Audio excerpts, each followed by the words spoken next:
단계적 일상회복 시행 2주 만에 하루 확진자가 3,000명을 넘어서면서 위중증 환자도 한계선을 넘었습니다. 일상회복 중단도 언급되는데 김부겸 총리는 수도권을 하루하루 버텨내기 벅찬 수준이라고 했습니다. 검찰이 화천대유 50억 원 의혹을 받고 있는 박상도 전 의원 자택 등을 압수수색했습니다. 경찰은 40억 원 로비 의혹이 불거진 최윤길 전 성남시 의회 의장 자택 등을 강제 수사했습니다. 양정철 전 민주연구원장이 현재 민주당은 비상사태 선포 상황이라고 진단했습니다. 국민의힘은 선대위 인선을 놓고 진통 중입니다. 선관위가 이재명 후보를 비판한 진중권 전 교수의 말을 인용 보도한 언론사 11곳에 주의 등의 조치를 내렸습니다. 야당은 노골적 선거 지원이라고 했습니다. 요소수에 이어 장내 대란이 우려됩니다.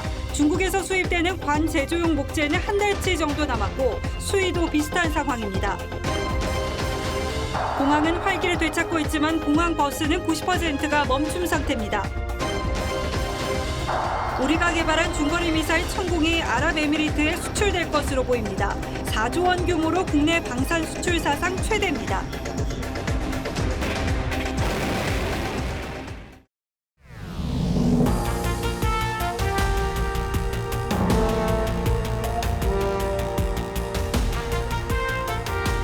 시청자 여러분 안녕하십니까? 뉴스9의 신동욱입니다. 위드 코로나로 전환하면서 어쩔 수 없는 일로 예상을 하면서도 가장 우려했던 코로나 방어막에 균열이 가기 시작했습니다. 어제 발생한 코로나 확진자 수가 3,187명으로 역대 두 번째 많은 수치를 기록했습니다. 수치는 점점 늘어나는 추세여서 어디가 정점이 될지는 아직 예상하기 어렵습니다. 무엇보다 걱정은 위중증 환자가 급증하고 있다는 사실입니다. 방역 당국이 한계 치료 설정했던 500명을 처음으로 넘어서면서 어렵게 되찾은 우리 일상이 다시 흔들리고 있습니다. 서영일 기자가 먼저 보도하겠습니다. 역대 두 번째로 많은 확진자가 나온 오늘, 각종 방역 지표들도 잇따라 악화됐습니다. 서울시 확진자는 역대 최다인 1,436명, 누적 확진자 수는 코로나 사태 후 처음으로 40만 명을 넘었습니다. 무엇보다 우려는 위중증 환자가 522명까지 늘어 하루 만에 또 역대 최다를 기록한 겁니다. 사실상 방역 한계선을 넘은 상황입니다. 위중증 환자를 줄이기 위한 그런 노력이 가장 중요하고 이를 위해서는 60세 이상의 고령층에 대한 보호가 가장 중요합니다. 정부는 최근 5주간 발생한 전체 사망자의 62%가 60대 이상의 백신 미접종자라고 말했습니다. 3,158명까지 늘어난 사망자 증가 속도를 줄이기 위해 정부는 고령층을 상대로 백신 접종을 거듭 당부했습니다. TV조선 서영일입니다. 위중증 환자가 비상수위에 이르면서 병상도 빠르게 차고 있습니다. 서울의 중환자 병상 가동률은 정부가 일상회복을 멈출 수도 있다고 경고한 75%를 훨씬 웃도는 80%대로 뛰었습니다. 김부겸 총리는 하루하루 버텨내기가 벅차다고 했습니다. 이어서 박상준 기자가 보도합니다. 코로나 중환자 병상 20개가 있는 서울 성모병원입니다. 현재 18개를 쓰고 있어 남은 병상은 2개, 병상 가동률 90%입니다. 상황은 다른 병원도 비슷합니다. 서울의 평균 중환자 병상 가동률은 하루 새 약 2%포인트 증가해 80%대로 진입했습니다. 비상계획 발동 기준 중 하나인 75%를 연일 넘어서고 있는 겁니다. 수도권만 놓고 보면 하루하루 버텨내기가 벅찬 수준입니다. 실제 의료 현장에서도 병상 부족을 호소하는 목소리가 큽니다. 중환자 병상을 못 찾아서 수배하느라고 막 여기저기 여러 군데 전화해서 환자를 갈 수 있는 병원을 찾고 가서도 몇 시간씩 기다려야 돼요. 정부는 환자 상태가 호전되면 신속히 전원 조치를 해달라고 의료기관에 당부했습니다. TV조선 박상준입니다.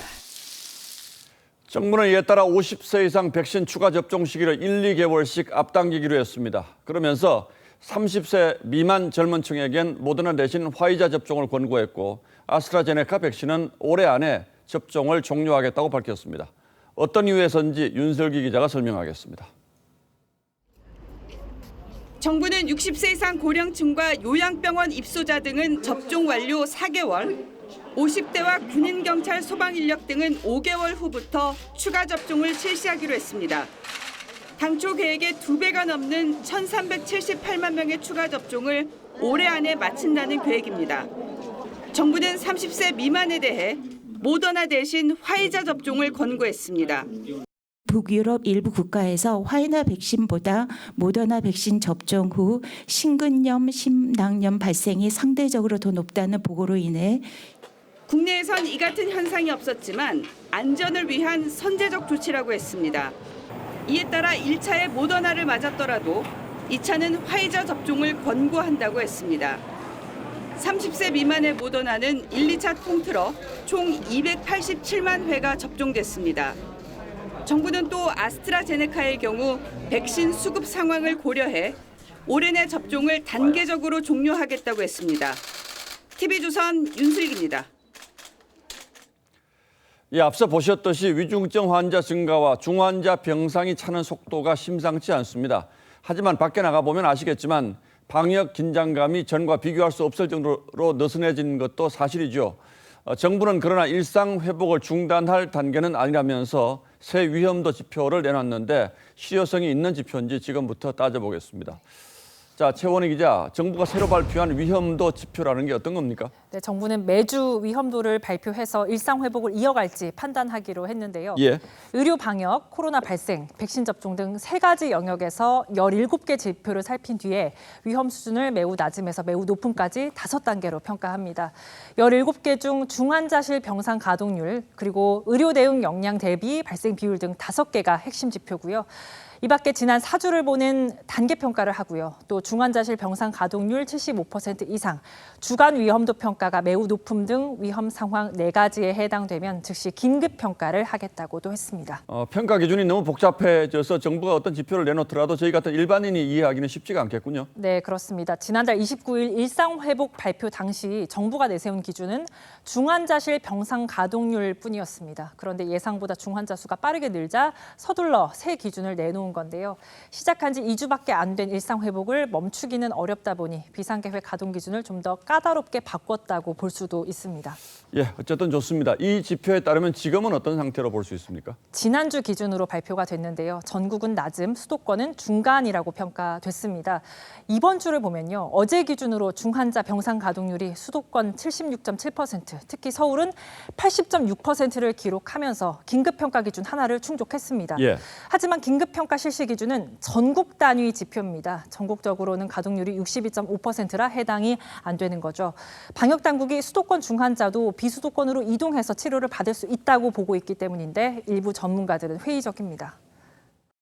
수도권에 있는 중환자들을 과연 비수도권까지 그 지역으로 이동하는 게 그렇게 간단한 일이냐 하는 거죠. 충청권으로 대전이나 가야 되는데 그 몇 시간 걸릴 거 아니에요. 네, 지적이 나오자 방역당국은 수도권, 비수도권을 구분해서 비상계획을 선별적으로 내리는 방안을 감안하겠다고 했습니다. 정부가 아직은 괜찮다고 하는 것은 바로 이 지표를 가지고 그러는 모양인데 현실로 느끼는 수치와는 좀 괴리가 있는 것 같아요. 네, 정부는 이 종합적으로 판단하겠다는 취지입니다. 직접 들어보시죠. 지표 하나가 얼마가 초과하면 바로 그 비상계획을 발동한다라는 그런 내용은 아니고요. 정성적인 평가를 같이 하고 또 부처나 또 여러 위원들의 의견들을 반영해서 이 때문에 지표들은 많아졌지만 명확하지 않아졌다는 지적이 나오는데요. 실제로 중환자 병상 가동률 외에 다른 지표들의 구체적인 판단 기준 제시하지 않았습니다. 지표라는 게 코로나19가 얼만큼 발생하는지, 예방접종을 얼마나 하는지, 의료나 방역 대응이 어떤지 이거에 따라서 하겠다. 또 상식적인 얘기잖아요. 예, 지표라는 게 보통 사람들도 이해하기 쉽게 단순 명료한 게 제일 좋은데 너무 복잡하니까 좀 신뢰가 가지 않는 측면이 있는 것 같아요. 예, 최원희 기자 잘 들었습니다.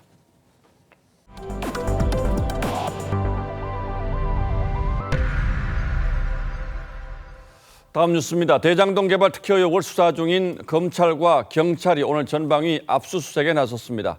아들이 화천대유 퇴직금으로 50억 원을 받은 곽상도 전 의원, 그리고 화천대유와 40억 성과급 계약을 체결한 최윤길 전 성남시 의장을 중심으로 압수수색이 이루어졌습니다. 이게 어떤 의미로 해석해야 하는지 현장에 나가 있는 취재 기자에게 직접 물어보겠습니다. 최민식 기자. 네, 서울중앙지검입니다. 곽상도 의원에 대한 강제 수사는 이번이 처음이죠? 네, 그렇습니다.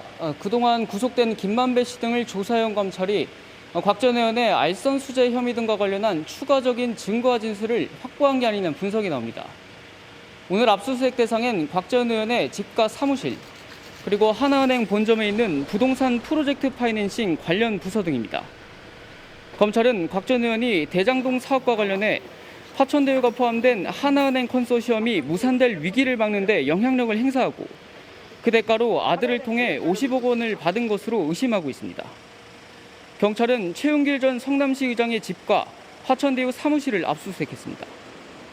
경찰은 최 전 의장이 성남도시개발공사 설립 조례안을 통과시킨 뒤 화천대유와 40억 원에 달하는 성과급 계약을 체결한 이유를 조사 중입니다.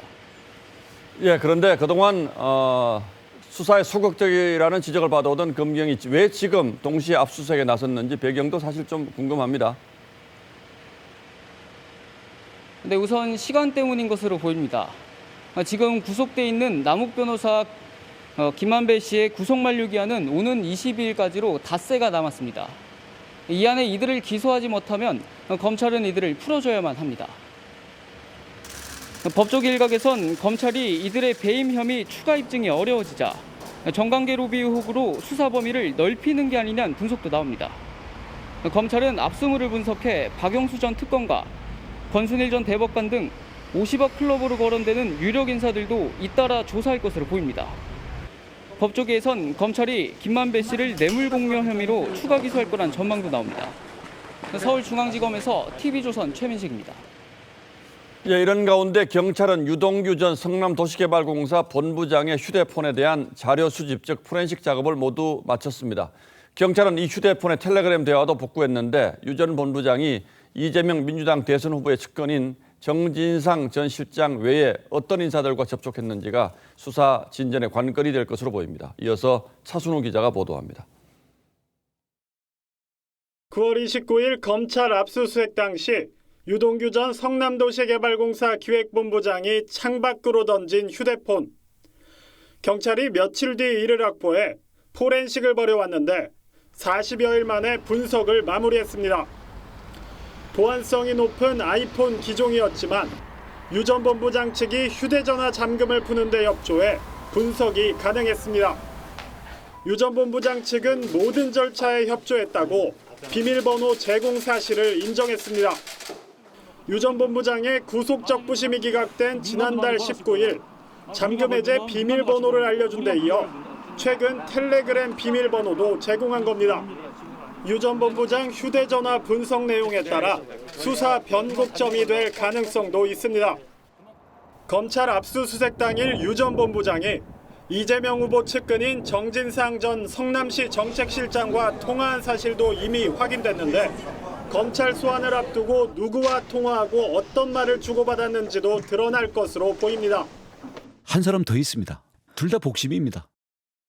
경찰은 조만간 검찰과 포렌식 결과를 공유하겠다고 했습니다. TV조선 차순우입니다.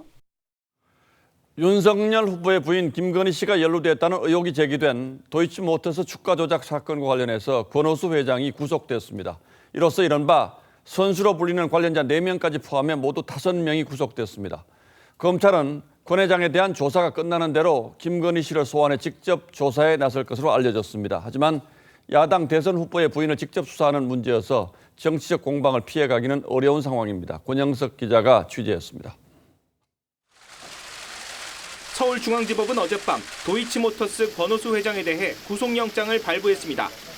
권 회장이 증거를 인멸할 염려가 있다고 본 겁니다. 권 회장은 회사 주가가 떨어지는 걸 막으려고 2009년 12월부터 3년 동안 시세를 조종한 자본시장법 위반 혐의를 받습니다.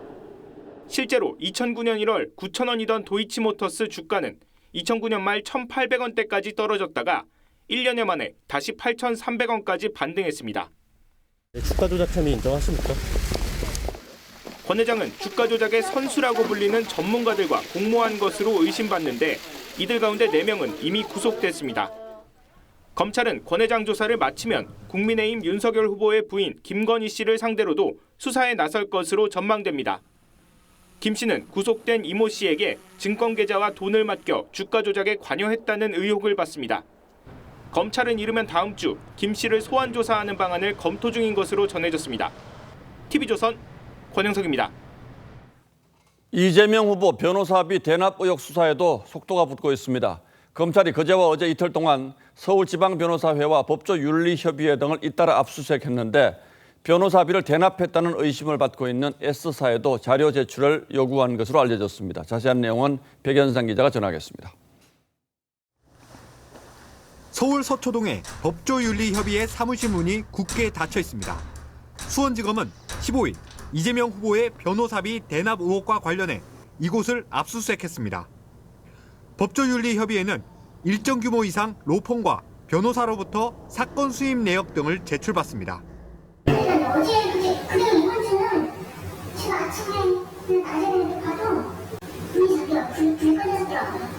검찰은 이 외에 서울지방변호사회와 송파세무서 등도 압수수색했습니다.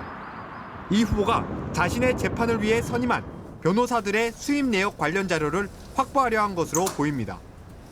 이 후보의 변호사비 대납 의혹은 한 시민단체의 고발로 시작됐습니다. 이 단체는 이 후보의 재판을 맡은 이모 변호사가 수임료 명목으로 현금 3억 원과 상장사인 S사 측으로부터 20억 원어치의 전환 사채를 받았다는 의혹을 제기했습니다. 이 후보는 대납 의혹을 허위 사실이라고 반박했습니다. 변호사비를 농협하고 삼성증권 계좌로 다 송금했고 그 금액은 2억 5천만 원이 조금 넘습니다. 검찰은 S사에 대해서도 금융거래 내역 자료를 요청했습니다. 이모 변호사는 S사의 계열사 사회이사로 일하기도 했습니다. TV조선 백연상입니다. 지금부터는 대선 전국 속으로 들어가 보겠습니다. 이재명 후보의 지지율이 장기간 답보 상태에 머물면서 민주당 내부의 위기감이 커지고 있습니다. 여권의 책사로 불리는 양정철 전 민주연구원장은 비상사태를 선포해야 할 상황인데도 절박함이 없다고 지적했고 이해찬 전 대표가 다시 역할을 해야 한다는 말들도 나오고 있습니다. 그런데도 두 사람은 여전히 선대위 참가에는 선을 긋고 있습니다. 그 이유는 뭘까요? 장용욱 기자가 취재했습니다. 지난해 총선 이후 여의도와 거리를 두었던 양정철 전 원장이 국회를 찾았습니다. 비례대표 의원들과 만난 양 전 원장은 현 상태론 승리가 어렵다며 후보가 비상사태라도 선포해야 할 상황이라고 진단했습니다. 그런데도 후보만 뛰고 의원들은 절박함이 없다며 선대위에 컨트롤 타워가 없는 게 문제라고 지적했습니다. 책임과 권한이 좀 모호하고 비효율적인 체제 이런 것들을 좀 빨리 개선을. 윤석열 후보에게 오차 범위 밖에서 밀리는 여론조사 결과가 이어지면서 이재명 후보도 당의 대응에 답답함을 토로했고 이 후보 측 관계자도 전략이나 기획을 틀어지는 책사가 보이지 않는다고 불만을 표했습니다. 제가 느끼기로는 기민함이 좀 부족하지 않느냐. 지지율 박스권 탈출이 쉽지 않다는 위기론이 팽배한 가운데 이 후보는 오늘 이해찬 전 대표를 비공개로 만나 조언을 구한 것으로 알려졌습니다. 양 전 원장과 이 전 대표의 구원 등판 가능성이 거론되지만 두 사람 모두 아직까지는 선대위 합류에 선을 긋고 있는 것으로 전해졌습니다. TV조선 장용욱입니다. 선대위 출범을 앞두고 있는 국민의힘에서는 막판 힘겨루기가 팽팽합니다. 심상치 않은 이상 기류도 감지되고 있습니다. 윤석열 후보와 김종인 전 비대위원장이 선대위 인선과 관련해서 전혀 다른 말을 했고 윤 후보와 이준석 대표의 회동도 갑자기 취소됐습니다. 때문에 선대위 인선 발표는 다음 주 중반으로 밀렸는데 국민의힘 내부에서 지금 무슨 일이 벌어지고 있는 건지 홍현주 기자가 취재했습니다.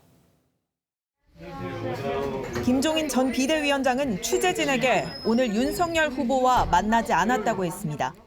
난 몰라요. 내가 내가 여기 하루 종일 여기 있었는데 누구를 만나? 윤 후보의 선대위 인선안도 본 적이 없다고 했습니다. 하지만 불과 20여 분 뒤 윤석열 후보 측은 김 전 위원장과 만나 선대위 구성과 조직의 대체적인 의견 일치를 보았다고 발표했습니다. 양측이 기본적인 사실관계부터 전혀 다른 말을 하고 있는 건데 선대본부장 등에 임명할 중량급 인사를 두고 이견이 좁혀지지 않았다는 관측이 나옵니다. 국민의힘 고위 관계자는 선대위 구성이 시시각각 바뀌고 있다면서 김 전 위원장이 윤 후보의 기존안에 반대하며 뒤집은 것으로 안다고 전했습니다. 그럼 발표되면 여러분들이 보고 객관적으로 판단하시면 됩니다. 윤 후보가 김한길 전 민주당 대표에게 국민통합위원장을 제안한 데 대해서도 김 전 위원장은 부정적입니다. 기구만 하나 만들어 놓고 사람이 그 몇 사람 들어간다고 해서 국민통합이 되는 게 아니라고. 선대위 구성이 막판 진통을 겪으면서 오늘 윤 후보와 이준석 대표의 회동도 취소됐습니다. 윤 후보와 이 대표가 합의한 권성동 사무총장 인선 외에는 모든 인선안이 불투명해지면서 1차 발표도 다음 주 중반 이후로 늦춰졌습니다. TV조선 홍현주입니다. 선관위가 이재명 후보를 비판한 진중권 전 교수의 글을 인용한 언론 보도에 주의 조치 등을 내리면서 논란이 커지고 있습니다. 선관위는 일방적인 비판을 여과 없이 보도하면 안 된다라고 했는데 학계에서는 언론 자유를 침해할 수 있다는 우려가 나왔고 야당은 선관위가 여당 후보를 노골적으로 편들고 있다고 반발했습니다. 김도형 기자입니다. 진중권 전 교수는 지난달 16일 대장동 특혜 의혹을 부인하는 이재명 후보를 향해 알았으면 이명박, 몰랐으면 박근혜라는 글을 SNS에 올렸습니다. 이 후보 측은 진 전 교수를 보수 논객으로 지칭하며 진 전 교수의 글을 인용한 보도가 공정성을 해치고 있다고 선관위에 이의 신청을 냈습니다. 그러자 선관위는 주관적이고 일방적인 비판을 여과 없이 보도하면 안 된다며 언론사 6곳에 주의와 공정보도 협조 요청 처분을 했습니다. 학계에선 대선 후보라는 공인에 대한 언론의 비판을 위축시킬 수 있는 과도한 조치란 지적이 나옵니다. 대통령 후보는 거의 대통령의 버금갈 정도의 공인입니다. 보도나 비판이나 이런 것들은 일반 시민들에 비해서 훨씬 더 폭넓게 허용되어야 돼요. 진 전 교수도 이 후보가 벌써 최고 존엄이냐고 했고 야당은 노골적 여당 후보 지원이라고 비판했습니다.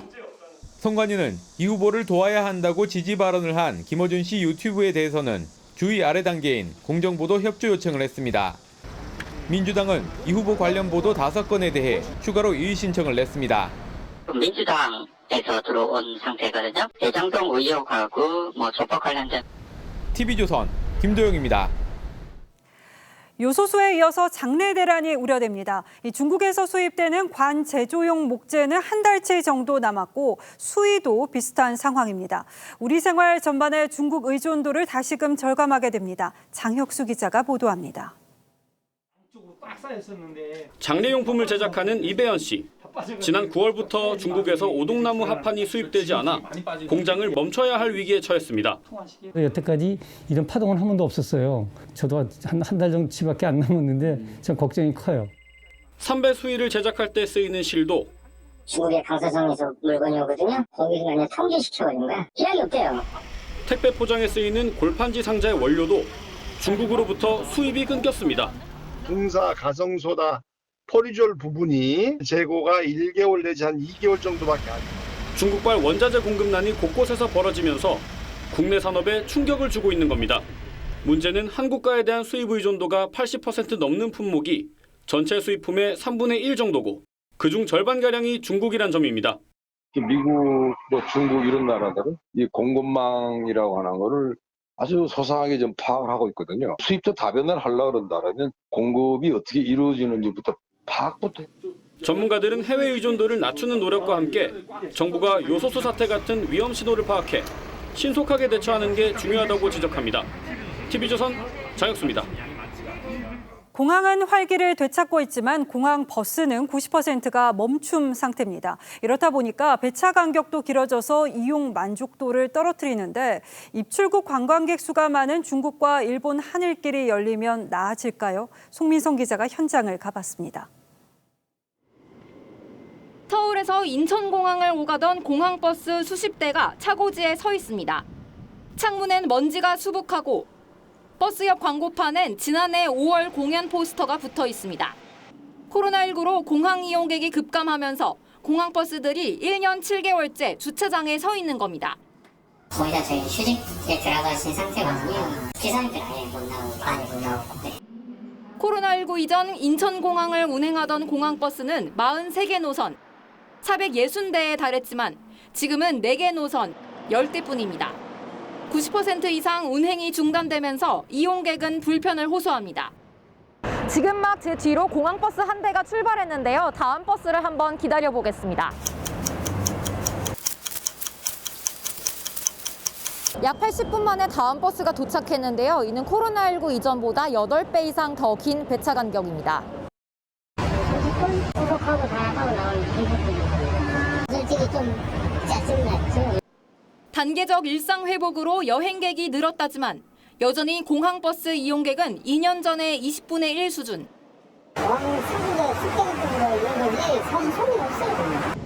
공항공사 측은 3, 4년은 더 지나야 인천공항 이용객이 코로나19 이전 수준으로 회복될 것으로 전망하고 공항버스 업체들은 언제 노선 운행을 재개해야 할지 기약이 없습니다.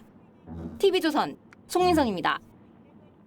여전히 불황의 한복판인 현장 하나 더 보여드리겠습니다. 이 코로나로 명동 상권이 예전 같지 않다는 얘기 많이 들어보셨을 겁니다. 실제로 명동 상가에 나가보니까 두 집 가운데 한 집이 공실이었는데요. 자영업자가 느끼는 체감 온도는 더 낮았습니다. 김자민 기자가 둘러봤습니다. 명동역에서 100m 떨어진 상가 건물 1층에서 철거 작업이 한창입니다. 폐업하고 나가니까 철거 쪽은 장사가 잘 되죠. 명동의 노른자로 불렸던 건물마다 임대 안내문이 덕지덕지 붙어 있습니다.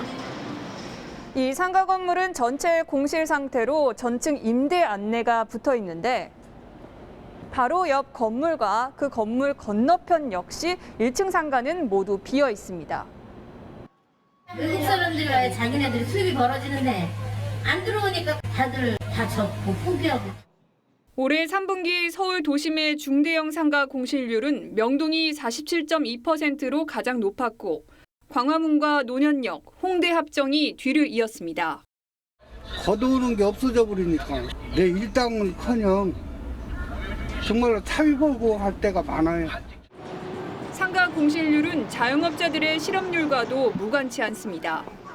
올 9월까지 1년 새 실업자가 된 자영업자는 24만 7천 명으로 전체 실직자의 7.8%에 달했습니다. 시내 중심가의 공실률이 굉장히 높고 임대료 지원 정책과 전반적인 상권 활성화 대책이 필요한 상황입니다. 일상 회복이 시작됐지만 자영업자들은 아직 불황의 긴 터널에 놓여 있습니다. TV조선 김자민입니다. 저 어릴 때는 친구들이랑 이 놀이터, 저 놀이터 다니면서 노는 게 재미였는데요. 우리 아파트에 살지 않는 어린이는 우리 놀이터에서 놀면 안 된다는 아파트가 있습니다. 급기야 놀이터 비표까지 발급했다고 하는데요. 또 다른 아파트에서는 인근에서 놀러 온 아이들이 도둑으로 몰리는 일도 벌어졌습니다. 오늘 포커스는 어린이 놀이터에 맞췄습니다. 구불구불 미끄럼틀에 집 라인까지 갖춘 최신식 놀이터입니다. 경기도 광명의 한 아파트는 지난 5월 2억 2천만 원을 들여 놀이터 두 곳을 리모델링했는데 옆 동네 아이들은 물론 중고생들까지 몰려왔죠. 그게 소문이 나가지고 얘네들이 200~300명씩 온다니까요. 막 맨놈씩 같이 타고 그러니까 부서지고 막 난리 나는 거예요. 그러자 아파트는 이용 제한에 나섰고 급기야 비표까지 발급하기에 이르렀습니다. 오직 하면 그걸 했겠냐고. 딴 데 애들이 많이 와 있으니까 우리 애들이 놀지 못하는 거잖아요. 우리 재산인데 우리가 지키는 게 당연한 거지. 하지만 일부 입주민들조차 너무했다는 반응. 아이들 노는 공간까지 야박하게 구려야 하느냐는 의견도 나왔고 입주민 의견 수렴 절차도 없었다고 비판합니다. 옆 동네 주민들은 불쾌합니다. 당연히 너무하다고 했었죠. 그러니까 아이들을 상대로 했으니까 좀 그랬던 것 같아요. 노는 걸로. 최근 인천에서는 놀이터 논란에 경찰이 출동하는 일까지 일어났는데 입주자 대표가 초등학생 5명을 주거 침입과 기물 파손으로 경찰에 신고한 겁니다. 아이들은 이웃 놀이터에 놀러 갔다가 커서 아주 나쁜 도둑놈이 될 것이라는 말을 들었다고 했죠. 친구가 거기 살기 때문에 딱 3번 갔는데 니넨 다 도둑이야. 남의 아파트 단지 오면 주거 침입해. 그런 식으로 아이들을 겁박해가지고 데려간 거예요. 입주자 대표는 2년 동안 외부 아이들의 소음 등에 시달렸다고 했습니다. 하나의 놀이터를 떠나서 아지트화됐습니다. 소음에 잘못 왔다는 의견이 계속 들어왔어요. 최근에는 대드는 애들까지 많이 생겨서. 마음 놓고 뛰어놀 시간도 공간도 없는 요즘 아이들. 놀이터에서라도 마음 편하게 놀 수는 없는 건지. 뉴스나인 포커스였습니다. 지방세 고액 체납자 만여 명의 실명이 공개됐습니다. 전국 개인 체납액 1위에는 5년째 같은 인물이 이름을 올렸고 서울의 신규 체납액 1위는 처음으로 외국인이 차지했습니다. 압류 현장 모습은 신유만 기자가 전하겠습니다. 용인의 한 고급 전원주택 거실입니다. 귀금속과 명품 가방이 수북하지만 1억 5천만 원을 체납한 A씨는 세금 낼 돈이 없다며 목소리를 높입니다. 저도 뭐 여태까지 왔어요 이제. 나 더 이상 건들지 말라고 얘기하는 건데. 서울 고액 체납자 집에서도 현금과 골프채, 자동차, 3m 길이 산수화 등을 줄줄이 압류합니다. 서울시의 올해 신규 체납자 1000여 명 가운데 체납액 1위는 중국인 웬 위에와 씨였습니다. 서울의 신규 법인 체납액 1위도 외국계 기업이 차지했습니다. 미국에 출국을 해버리고 난 다음에 저희들이 그 체납 징수하는 데 한계가 있기 때문에 서울을 포함해 전국의 고액 상습 체납자 만여 명의 실명이 오늘 추가 공개됐습니다. 150억 원 넘게 체납한 오문철 전 보혜저축은행 대표는 5년째 개인 체납액 전국 1위에 이름을 올렸습니다. 2005년 관련법이 제정된 뒤 지금까지 16년 동안 실명과 주소 등이 공개된 1,000만 원 이상 고액 체납자는 6만 7,800명을 넘어섰습니다. TV조선 신유만입니다. SK 하이닉스 반도체 클러스터가 들어서는 용인시 일대에서 또 대규모 불법 투기가 적발됐습니다. 기획부동산들이 200억 원 가까이 땅을 산 뒤에 비닐하우스의 위장 전입까지 알선하면서 쪼개기 수법으로 되팔았습니다. 김승동 기자입니다. 용인시 외곽에 있는 비닐하우스입니다. 천안에 사는 직장인 40대 최모 씨의 주소지입니다. 최 씨는 기획부동산을 통해 이곳 비닐하우스로 주소를 옮긴 뒤 개발 예정지 인근의 땅을 사들였습니다. 용인 SK 하이닉스 반도체 클러스터 개발 이익을 노린 위장 전입입니다. 토지거래 허가 지역에서는 용인시 거주자만 살 수 있어요. 위장 전입의 배후에는 기획부동산이 있었습니다. 기획부동산 대표 A씨는 2019년 이 일대 농지 11개 필지를 28억여 원에 사들였습니다. 허위 매매 계약서로 필지를 쪼갠 뒤 유튜버에게 홍보를 맡기며 되팔아 21억 원을 챙겼습니다. 기획부동산 5곳 등이 198억 원대 땅을 사들였고 이 가운데 127억 원은 위장 전입을 한 29명에게 되팔았습니다. 29명이 토지거래 허가 구역 내에서 34필지에 대하여 투기 목적으로 부정한 방법으로 토지거래 허가를 취득하였고 경기도는 기획부동산 관계자와 위장전입 불법 투기자 등 43명을 검찰에 송치했습니다. TV조선 김승돈입니다. 다음 뉴스입니다. 이재명 후보의 지지율이 좀처럼 반등하지 못하면서 민주당에 비상이 걸렸다는 보도 앞서 해드렸는데 그 위기감이 문재인 정부와의 분명한 차별화로 나타나고 있습니다. 이재명 후보는 오늘 청년들을 만난 자리에서 현 정부의 부동산 정책을 직설적으로 비판했습니다. 이 미묘한 시기에서 문재인 대통령의 첫 비서실장이었던 임종석 씨가 대통령 비판 발언들에 대해서 좀 서운하다는 취지의 글을 SNS에 올렸습니다. 고이동 기자가 보도합니다. 서울 지역 대학 언론들을 만난 이재명 후보가 문재인 정부의 부동산 정책을 조목조목 비판합니다. 세금도 올리고 돈도 못 빌려주게 하고 임대사업자도 좀 규제하고 했는데 결론은 잘 안 됐죠. 또 사회 초년병에게 열패감을 만들어낸 결과에 대해선 책임을 질 수밖에 없다. 민주당이 미움받는 제일 큰 이유는 부동산 때문이라고 직격하고 너무 많은 사람에게 고통을 줬다고 사과했습니다. 공급을 강조하며 지난 민주당 정부들과 거리를 두는 말도 했습니다.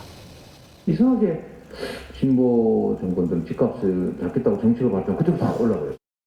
이 후보는 지난 10일 관훈 토론회에서도 국민 기대에 못 미쳤다고 현 정부의 부동산 실정에 사과했습니다. 이 후보는 자신의 공약인 기본주택에 대해 입법 논의를 해달라며 여야 의원 전원에 메시지를 보내기도 했는데 정책을 앞세워 문재인 정부와의 차별화에 초점을 두고 있다는 분석이 나옵니다.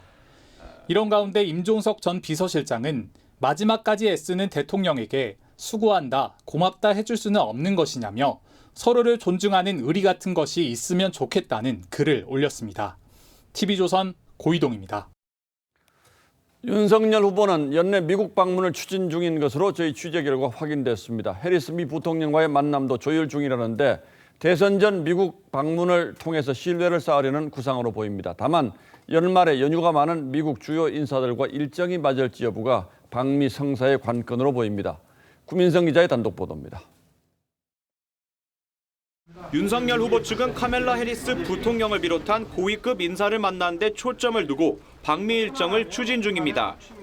한미 관계에 정통한 한 외교 소식통은 TV조선과의 통화에서 윤 후보 측이 해리스 부통령, 블링컨 국무장관, 상하원 의원들과의 만남을 추진하고 있다고 전했습니다. 미 역사상 첫 흑인, 인도계 여성 부통령인 해리스는 올해 79살인 바이든 대통령을 이을 차기 후보로도 꼽힙니다. 윤 후보 측 관계자는 미국 측 고위 인사들 면담이 확정되지 않아 아직 최종 결정은 안 난 상태라며 미국에 간다면 워싱턴뿐 아니라 재외국민 투표를 고려해 LA까지 들르는 일정을 검토하고 있다고 말했습니다. 민주당 이재명 후보도 방미를 검토 중이지만 일정 조율 등의 문제로 최종 결론은 내리지 못한 상태입니다. 전문가들은 외교 경험이 없는 두 후보가 미국 방문을 통해 상호 신뢰를 쌓고 입지도 다지려는 의도로 보고 있습니다. 자신들이 이 외교안보 문제의 가장 핵심인 미국과의 관계도 잘 풀어나갈 수 있다라는 메시지를 대내외적으로 보여주고 싶어하는 바이든 행정부는 한국 대선에 개입한다는 인상을 주지 않기 위해 두 후보가 방문하면 면담 상대의 급을 최대한 동일하게 맞출 것으로 알려졌습니다. TV조선 구민성입니다.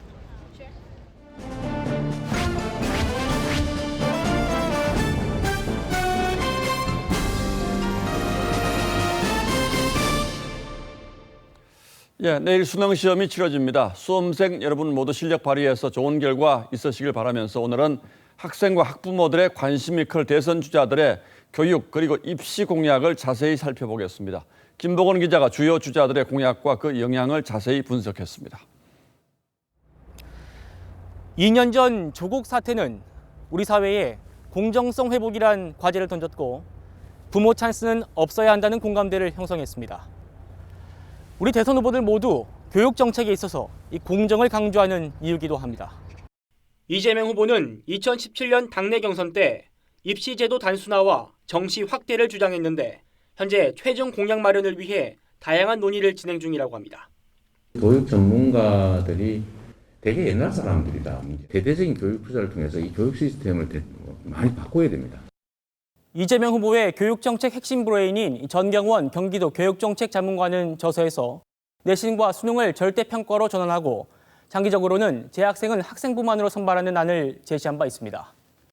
윤석열 후보는 부모 찬스 논란을 부른 학생부 전형 대신 정시 비중을 높인다는 구상입니다.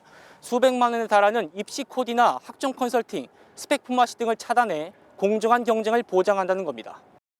공정한 기회와 투명한 절차를 보장하며 부모 찬스가 아닌 공정한 출발선을 제공하는 사회가 또 입시비리 암행어사제와 대학에 대한 원스트라이크 아웃제를 도입해 제2, 제3의 조국 사태를 막겠다고 했습니다.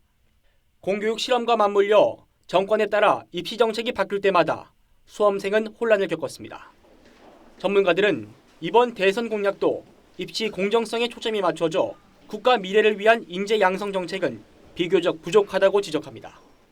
공정성만 너무 강조하다 보면 대학의 자율적인 인재 양성, 풍토가 약화돼 버리죠. 경쟁력 있는 인재 양성을 할 수 없는 여건이 발생합니다. 정의당 심상정 후보는 지난 대선 때 수능 절대평가와 대입 간소화를, 또 국민의당 안철수 후보는 최근 수시 전면 폐지를 선언했습니다. TV조선 김보건입니다. 우리가 독자 개발한 대공 미사일 천공이 아랍에미리트에 수출됩니다. 이 수출액은 4조 원으로 역대 방산 수출 사상 최고 기록입니다. 아랍에미리트는 천공을 유전지대에 배치해서 예멘 반군의 미사일 공격 방어에 활용할 것으로 알려졌습니다. 윤동빈 기자의 보도입니다.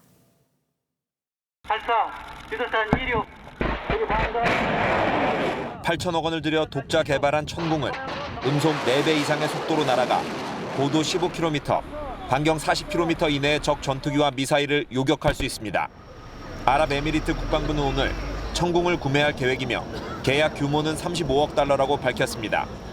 우리 돈 4조 1천억 원으로 방산 수출로는 역대 최고액입니다. 아직 최종 협상이 진행 중이지만 구매 국가에서 금액까지 밝힌 만큼 연내 계약 체결이 유력합니다.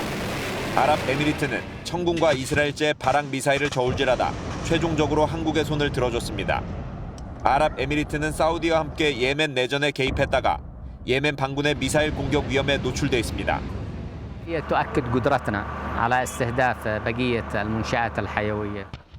천궁은 미사일과 드론 공격으로부터 아랍에미리트 유전지대를 방어하는 역할을 맡을 것으로 알려졌습니다. TV조선 윤동빈입니다.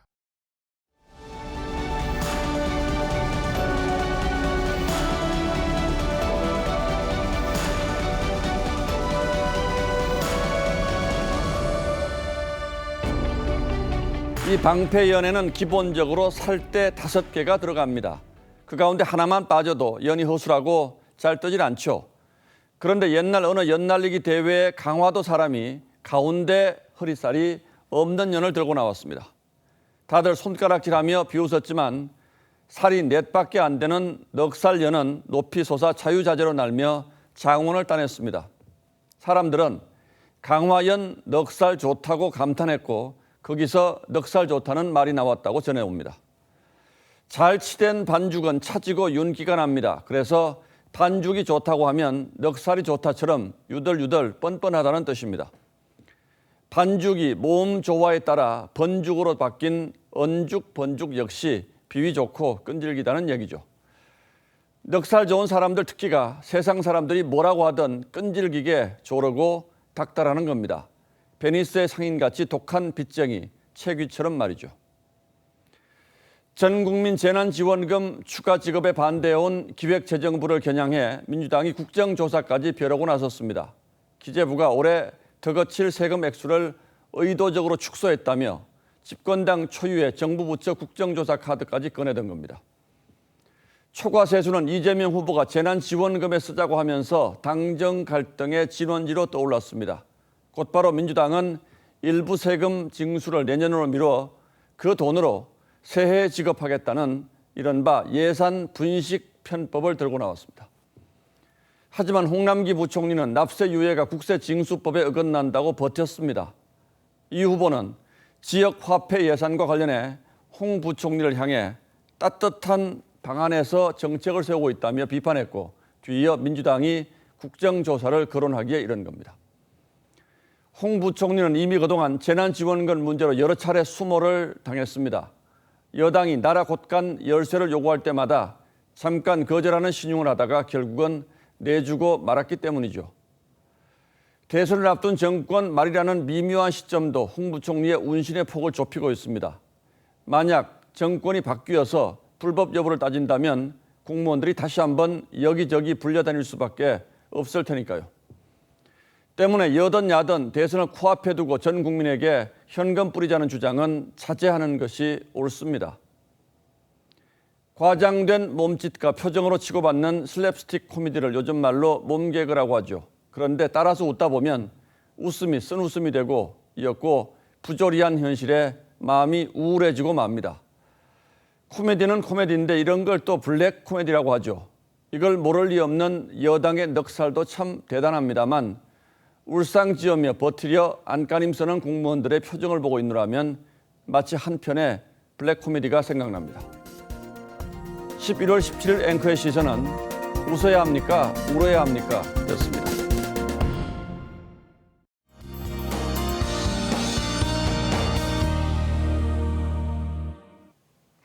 내일은 대학 수학 능력 시험이 있는 날입니다. 올해 수능 한파는 없겠는데요. 대신 비와 미세먼지 소식이 있습니다. 먼저 중부 지역의 수험생분들은 우산을 챙기셔야겠습니다. 강수량은 5mm 정도로 매우 적겠는데요. 내일 오후까지 비가 오다 그치다 하겠습니다. 미세먼지도 심하지는 않겠지만 농도가 높아지는 시간대에는 주의하셔야겠습니다. 서쪽 지역은 오전과 밤에, 동쪽 지역은 주로 밤에 먼지가 나타나겠습니다. 내일 낮 최고 기온은 서울이 15도, 대전과 전주 17도, 울산은 19도까지 오르겠습니다. 크게 춥지는 않겠지만 아침 저녁으로는 따뜻한 외투가 필요하겠습니다. 일요일과 월요일 사이에는 전국에 비가 오겠고요. 이후에는 날이 크게 추워지겠습니다. 날씨였습니다. 예, 11월 17일 수요일 뉴스9은 여기서 모두 마치겠습니다. 시청해주신 여러분 고맙습니다.